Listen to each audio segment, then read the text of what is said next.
오늘은 우리 지난 시간에 자산 그리고 부채 자본 항목들의 개념에 대해서 설명을 드렸었죠. 자, 이제 오늘은 지난 시간에 공부했던 자산과 부채의 또 그리고 자본에 대한 세부적인 개정 과목 설명으로 들어가도록 하겠습니다.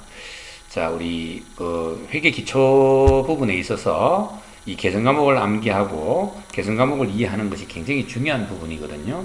그래서 오늘 설명을 한번 이렇게 해드릴 테니까 여러 번 반복해서 들으시고 이 개정 과목 개념이나 명칭을 여러분들이 좀 빨리 익혀주시기를 당부를 드리겠습니다.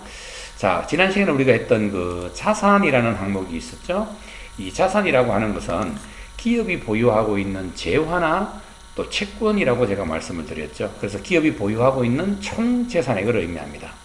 자, 그 중에서 가장 먼저 여러분들이 아셔야 될 게 이제 현금이라는 것이죠. 자, 현금이 뭐냐 이래 물으면 당연히 이제 우리가 일상적인 생활에서 사용하는 돈을 의미하겠죠. 그래서 한국은행에서 발행한 지폐나 주화, 그리고 통화대용증권이라는 게 있는데 이 통화대용증권에 대해서는 차후에 또 좀 더 상세한 설명을 드리도록 하고요. 일단 한국은행에서 발행한 그 지폐나 주화, 그러니까 지금 우리가 일상적으로 쓰고 있는 이 돈을 우리가 현금이라는 개정 과목으로 사용을 하게 됩니다. 그래서 현금이라고 해서 자산에 해당이 되는 개정 과목이 있고요. 자, 그 다음에 이제 당좌예금이라는 예금이 있습니다. 당좌예금은 예금이니까 당연히 금융기관인 은행하고의 계약에 의해서 예금이 되는 거겠죠. 하지만 당좌예금은 단순한 목돈 마련이나 이렇게 그 저축의 어떤 목적보다는 당좌 수표라는 것을 발행하기 위해서 은행에 예금을 하게 되는 것을 우리가 당좌예금이라고 하죠. 당좌예금은 그러니까 수표 발행이 목적입니다.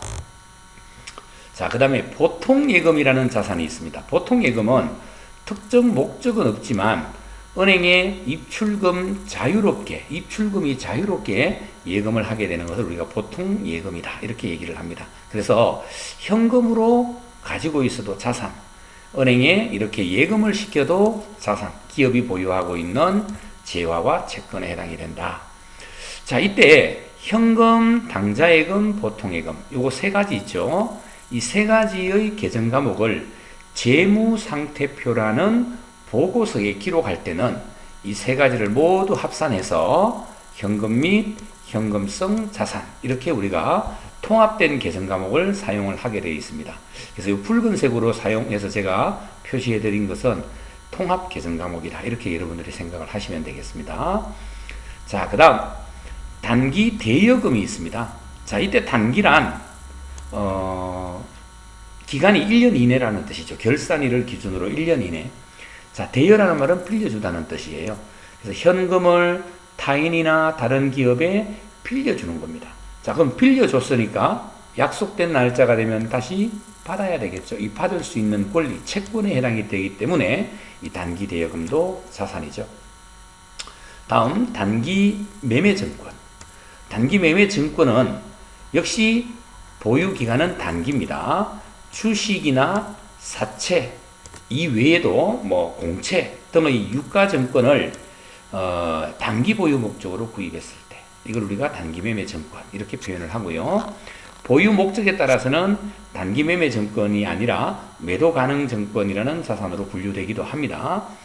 다음 단기 금융상품이라는 자산이 있죠. 자, 정기예금이나 정기적금처럼 일정 기간의 만기가 존재하고 있는 예금으로서 그 만기가 1년 이내에 해당이 되는 예적금 그리고 금융상품들을 우리가 단기 금융상품이다 이렇게 얘기를 합니다. 자, 이때 단기 대여금, 단기 매매증권, 단기 금융상품 역시 이 세 가지를 재무상태표에 표시할 때는 통합된 개정 과목으로 처리를 하게 됩니다. 단기 투자자산 이렇게 기재를 하게 되고요. 자, 그럼 이제 가장 중요한 게 바로 이 외상매출금과 받을음이라는 채권이 있는데요. 자, 가장 중요한 게 이 외상매출금하고 받을음은 반드시 상품이라는 재화를 판매했을 때입니다. 그래서 상품을 판매하고 외상이면 외상 매출금이 되고요. 상품을 판매하고 약속 어음을 받으면 받을 어음이 되는 겁니다. 그런데 외상으로 판매했던 어음으로 받았던 상품이 아닌 경우가 있어요. 만약에 상품이 아니면 바로 이 밑에 있는 미수금 있죠. 미수금이라는 계정을 사용을 해야 됩니다. 상품 이외의 다른 물품을 외상으로 또는 어음을 받은 경우에는 미수금이라고 계정 과목을 기재를 해 주셔야 된다는 겁니다. 자, 이때 외상 매출금하고 받을 어음을 또 합쳐서 우리 재무상태표에는 매출채권이라는 통합된 계정 과목으로 처리를 하게 됩니다.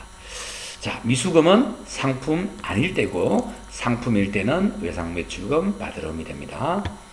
자, 그 다음에 이제 선급금이라는 말이 나오는데요. 먼저 지급한 금액이다라는 뜻이에요. 그래서 이거는 상품 매매 등의 계약을 할 때 그 계약금을 미리 지급을 했을 때 처리하는 게 선급금입니다. 계약금을 미리 지급했다. 선급금. 자, 꼭 기억하시고요. 자, 그 다음에 이제 선급금 좀 전에 설명드렸어요. 그 다음에 상품이라는 물건이 나오는데 상품이라는 재화는 기업이 매매, 사고 파는 매매를 목적으로 구입한 물건입니다. 그러니까 결국은 판매가 목적인 거죠. 그리고 기업이 판매가 아니라 영업활동에 사용할 목적으로 구입한 거. 이건 우리가 뭐 복사기라든지 컴퓨터라든지 에어컨이라든지 이런 식으로 영업활동에 사용할 목적의 물품은 비품. 자, 다시 한번요. 판매를 목적으로 하면 상품, 영업활동에 사용하는 물건은 비품. 이렇게 기억을 하시면 되고요.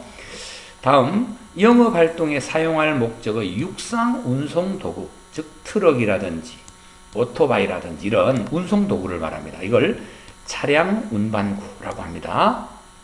그 다음, 기업이 영업활동에 사용할 목적으로 점포를 구입했거나 창고를 구입했거나 이런 건축물을 구매했을 때 건물이라는 항목으로 장부에 기록을 해야 하고요. 기업이 영업활동에 사용할 목적으로 대지, 부지 이렇게 얘기하는데 결국 땅이에요. 땅. 영업용으로 사용할 목적으로 땅을 구입했을 때는 토지라고 합니다. 땅 이렇게 하지 말고 토지. 그 다음에 영업활동에 사용할 목적으로 생산할 수 있는 생산기기, 기계장치라고 하죠. 자, 그 다음에 기업의 영업활동에 사용하기 위한 문구용품이나 사무용품들은 소모품이라는 계정 과목들을 사용을 하게 되겠죠. 자, 앞으로 우리가 더 많은 자산 항목들을 이제 공부해 나가겠지만 회계 기초를 하는 데 있어서는 지금까지 설명드렸던 현금부터 출발을 해서 자, 단기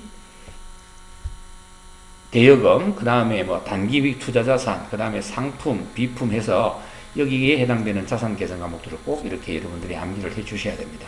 자, 다음 이제 부채로 넘어가 보겠습니다. 자, 부채는 갚아야 될 빚이라 그랬죠.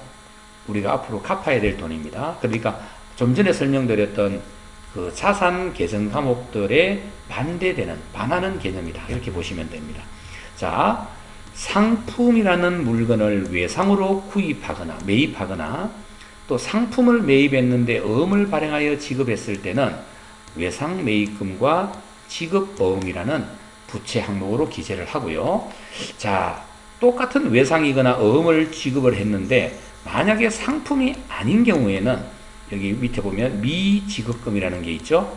미지급금, 상품 이외의 다른 물건을 외상, 어음을 발행한 경우에는 미지급금이라고 하셔야 됩니다. 그러니까 결국은 상품이냐 아니냐라는 차이죠.